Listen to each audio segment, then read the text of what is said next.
I want to play a game. Hudson does not know what I'm about to hit him with. This is a narratives segment. Never done it before, but with all of the narratives flying around, I'm like, I'm going to put together some narratives, which is really just dumb shit I see on the internet with people talking Nets, and we're going to use it on Talkin Nets, and I'm going to kick it to Hudson, and Hudson's not going to know about it, and then I can get his honest, off-the-cuff opinion on these things, and you can be in on the conversation, because when people have conversations about basketball, about teams, they don't know what the next person is going to ask them or whatever, so this will be like this. You guys don't say anything. I'm only going to talk to Hudson, but you get to listen. First, narrative. What was Sean Marks supposed to do, right? Bobby Marks comes out and gives some perspective. He writes, what did you expect Sean Marks to do? Hang up the phone and say, we don't want you? Why don't you sign with Miami, Milwaukee, or Philadelphia? We have enough depth. What did y'all expect? This is chess, not checkers. This is the NBA. If we have, I knew after the deadline, right? We didn't do anything at the deadline. And people were like, oh, we still have open roster spots. And I'm like, yeah, sit tight. What did y'all expect Sean Marks to do? Hudson, were you surprised that the best GM in basketball took an opportunity to get better? No, obviously.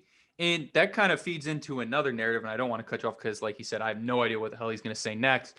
But like, there's this narrative out there that the Nets are ruining the competition. It's bad for Who cares? Sean Marks' job is not to make sure that basketball is in tip-top shape. Sean Marks' job is really to recoup Joe Tsai's investment that he's putting into this team. And the what he wants back is a championship. And the Nets don't care if they have a better team than everybody. We toiled away at the goddamn rack in the 80s at the Rutgers Athletic Center.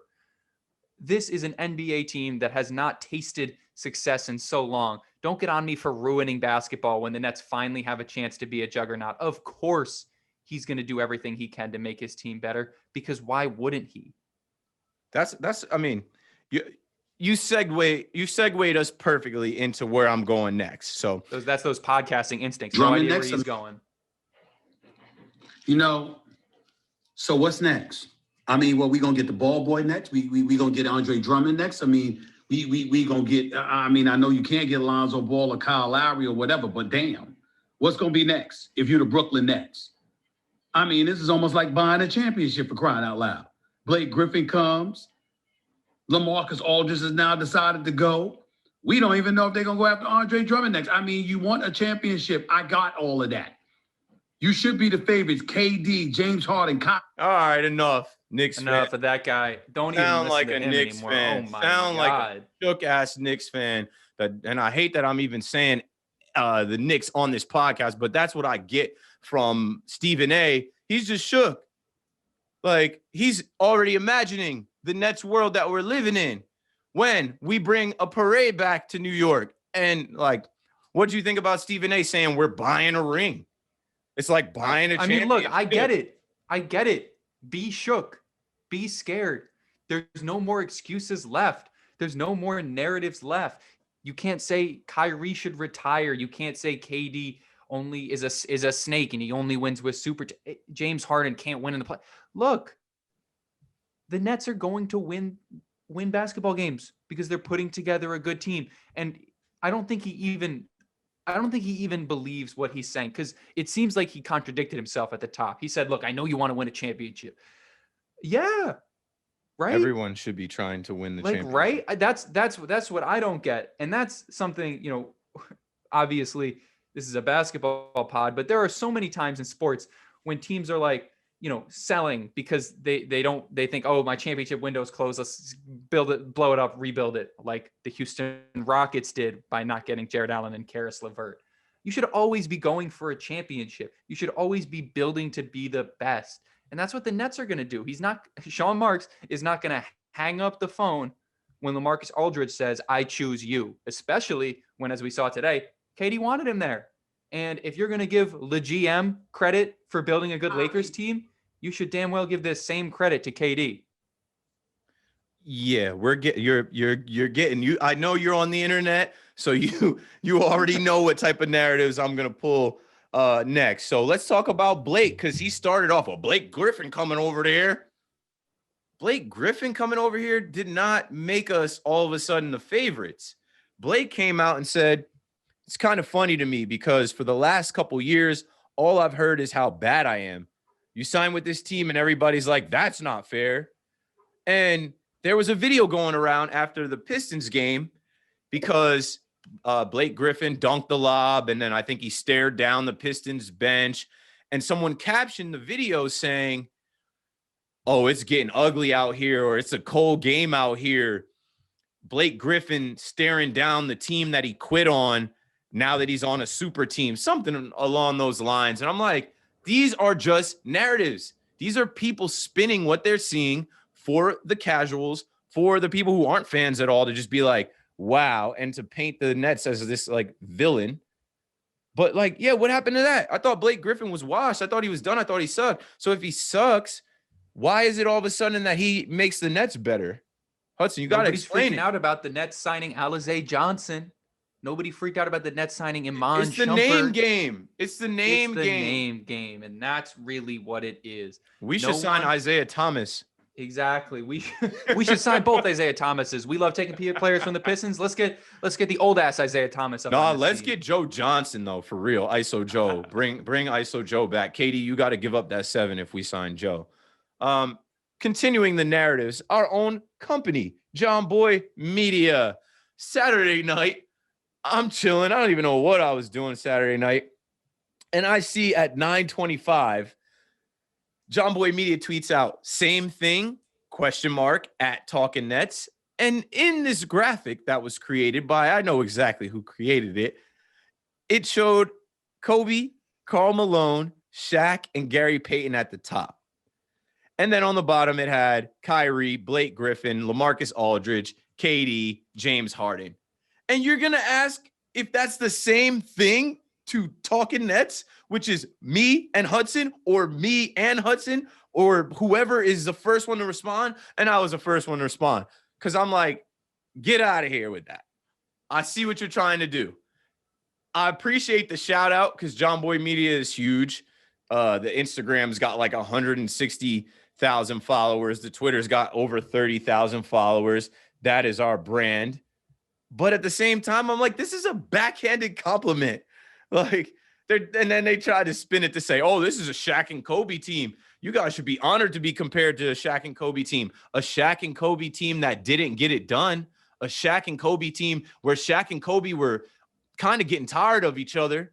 A Shaq and Kobe team that lost to the Pistons in 2003, 2004. Karl Malone was 40. Gary Payton was 35. This ain't that. And I guess if you want to put LaMarcus Aldridge in the Karl Malone position because they're old. I guess if you want to put Blake Griffin in the gloves position, Gary Payton, because he's older. But no, that's not it. These guys are coming off the bench. They're depth pieces.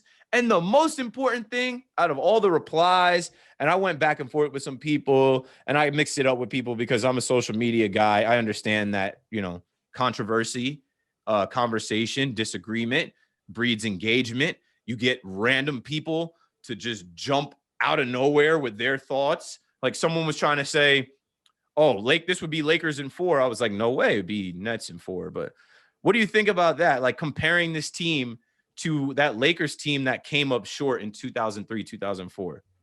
And look, I can say this with complete confidence because I also know who sent this tweet out. Casual. Right. Oh, and Baseball I didn't say the main difference between that team and this team. Shaq and Kobe were also a little older. We have a big 3 in their prime like this league has never seen. KD, Kyrie, Harden are all around 29, 30, 31, 32 years old. And when they're fully healthy together in the playoffs, we're going to see. You won't be able to compare this team to anyone else. Go ahead, Hudson. Tell me, in 2003, 2004, I know you didn't watch this team. So I know you can't really have. That's why I jumped out quickly. I'm like, I'm responding to this. I'm like, quit hating. Nets in 4. Like, I see everybody is just shook of the Nets finally winning a championship. And as a Nets fan, a long-suffering Nets fan, I just need y'all to quit hating. Let us get ours. Let us get our chip, yo. Let us get our one chip. Nah, let us be the maybe villain. 3. Let us be the villain. Dynasty. The Nets are doing it with all the players that are the most hated. They're doing it with Kyrie. Oh, he's weird. He thinks the earth is flat. He doesn't show up for games. Basketball is only a hobby to him. We're doing it with the snake. Kevin Durant only needs a super team to win. Couldn't do it in OKC. Had to go and play with Golden State, a team that had already won 72 games. Oh my God. And then they got James Harden. He's selfish. He takes too many shots. He never can make it work with the other players he plays with. He'll never win in the playoff. Let us be the villains then. Like Steve Nash said, we're the villains. And I like it. I like that energy. We're from Brooklyn. We're not from, the flashy lights of Midtown, of, Penn Station, which is really the worst area of New York City, honestly, if I had to talk about which area the arenas are in, but that's a whole different conversation. Between there and Times Square, I never want to go. I never want to go to Midtown between like 28th and like 48th. I don't want to be over there. It's all it's no tourists. Good. I gotta go to Penn Station. I gotta go to Penn Station to take the train home, which is actually where I was for part of that Pistons game. And boy, it's gross. It's gross. I don't want to get into that. But where was this energy when LeBron pulled off the heist to get AD? Where was this? People were applauding that. And the GM. Yeah. And I know that the Pelicans didn't really want that to go down, similar to how the Rockets didn't really want the Harden trade to go down. But where was this energy when we saw AD get traded from New Orleans to the Lakers and we all knew, okay, they're about to win the chip? Like, all they need is some role players. It's LeBron and AD. Where was this energy when LeBron, I just hate the LeBron. There's so many LeBron stands, and it's always got to be LeBron versus Kobe, LeBron versus Jordan. Now it's LeBron versus KD, or LeBron versus Harden and the Nets. And it's not a guarantee that the Lakers make it to the finals, just like it's not a guarantee the Nets make it to the finals. There's a lot of basketball to be played. And as we currently are watching the NBA and seeing the NBA, AD is hurt. LeBron is hurt. The Lakers are losing games. Dennis Schroeder didn't want to re-up his contract. Look. It's not. I'm more worried about the Sixers. I'm more worried about the Utah Jazz. I'm more worried about the Sixers and more worried about just getting out of the East and getting to the finals. But all right, last couple narratives. Here's one. No player has won the MVP award after getting traded in the same season. So I see a comment on our Instagram. We're promoting the I Am the MVP shirts. And Hayden.Micun, I don't know. Micun. It doesn't matter. Shout out to you, Hayden, because I said, I'm using this on the podcast. Thank you. Hayden writes, you can't be the MVP if you're on a team with 5 superstars. Sorry. Hudson, you gotta can you do the math? Can you explain this? Not a math pod. We'll steal that from one of the other podcasts on this network. But what? 5 superstars. I mean, look, give Joe Harris that credit. Give Nick Claxton that credit, I guess. But look, first off, it doesn't matter, right? It really simply just does not matter who is on this team. If you are the best player on the best team, you are the MVP. And honestly, the way I see it, it should be more difficult. If Kyrie and KD are playing all the time and they're taking the ball away and they're putting up their numbers, shouldn't that be taking away from James Harden's numbers? Shouldn't that make him look like less of a desirable MVP candidate because he's just simply not putting up the numbers? He's not as relied upon? No. This team falls apart without James Harden. He is literally the most valuable player in the league. And it was clear. And he is the person single-handedly that put the Nets over the top. I honestly, and I love KD, but obviously he's been hurt, and I love Kyrie to death. If we didn't have James Harden, this Nets team certainly would not be a half game out of the East and certainly wouldn't be being talked about we're the big bad wolf ready to blow everyone's house down. A few episodes back, I had said, this is Harden's team. I said, this is turning into Harden's team I think when KD was out with COVID, then he got hurt, and I said, this is Harden's team. We all went into the season thinking this is KD's team. This is KD's year, and KD was going to be the MVP. No, this is Harden's team. And Harden has already won an MVP. Harden won that MVP on a Rockets team where he was the main guy, and there weren't 5 superstars. The math is still not computing to me why someone thinks the Nets have 5 superstars. But what I'm getting at is that I think that's all nonsense. And you can come up with all these narratives to try and spin it, but who else are you going to hand this trophy to? Now, last year, I thought LeBron deserved it over Giannis. There was a couple years that I thought, like Giannis won. Didn't Giannis just win back-to-back MVPs? And I guess that's because he's the one guy on the Bucks that's an all-star. He's the force on their team. But the world has changed. 2020 changed a lot of things. Anything can happen. Anything is possible. Top players want to come play in Brooklyn now for the Nets. Giannis got dunked on by Justin Anderson. Things happen. Giannis got dunked on by Justin Anderson. It's a different world we're living in. It's a Nets world.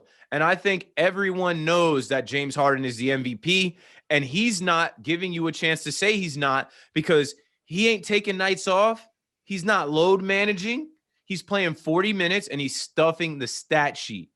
So I can't wait till KD comes back because there's another narrative that, well, once KD comes back, he's going to have to share the ball with KD, and we're going to see how dominant KD is, and people are going to remember again, like KD is the best basketball player in the world next to LeBron James, depends who you ask. But I don't believe that. I think KD knows his boy James well. I think KD's going to come in and fit in, and not just fit in, enhance his team, but I don't expect it to take anything away from Harden, and they're going to do what they got to do to win. And here's the second to last narrative before we get into the closing topic. I saw someone say that if KD wins a ring this year, if KD gets it done this year, if this works this year, this will be the corniest ring ever. 10 times cornier than winning it with the Dubs. Like, this is like, we thought the snake, we thought the cupcake thing, like they're going to have to come up with a new emoji for KD because he can't do anything on his own. And I started seeing the tweets. I think I threw on our Instagram, like, this is the team they want KD to win with. And KD came out and responded. And he said, I truly can't do anything alone in this world. Anything I really want to do, truly want to do, I can't do alone. And that's right. Nothing great is accomplished alone. You need people around you, solid people around you. That's why he's recruiting a LaMarcus Aldridge. That's why he's telling Blake Griffin, yeah, come this way. That's why he's talking to James Harden, and Harden is on his team. There's no such thing as a corny ring, right? A ring's a ring is a ring. Some people could say that the Disney World bubble is a corny ring. I think that's a great ring. I think over time, people are going to look at 2020 and what it took for those guys to win that ring. But you got guys like Skip Bayless calling it a bubble ring, the bubble gum ring. There is no such thing as a corny ring. This is the NBA. These guys think are it's going to be a corny parade down Atlantic Avenue, Keith? It's going to be super lit. I'm actually planning that. So if you would like to attend the Brooklyn Nets parade, all you have to do is buy some Talkin Nets merch, come to the Talkin Nets live show, meet Hudson, meet myself. And when we're on the float, we will wave from the Talkin Nets float and say, hey, how's it going, Nets fans? We did it. We are the champions, my friends. All right, back to the last closing thing I wanted to talk about with Hudson. Hudson sent this to me right before we went on, and we got to talk about it. Talking about KD and, his corny ring, talking about KD responding to people saying, oh, you can't do anything on your own. I guess they want KD to, just win with no help, which is impossible. They just want KD to respond to them on Twitter, honestly. Yeah, and that's something. I got in the car the other day, and the radio was talking about, like, why is KD always in this negative energy? Why is he always responding to fans? I don't think that's negative energy. I think that's great. KD isn't playing. He's chilling on his phone at home, rehabbing, resting. He's got time. And you know what? Instead of acting like he's above everyone, instead of acting like he can't read tweets and can't use his thumbs and reply, he actually gives these people a moment, a real response from his account. And like I like that about KD.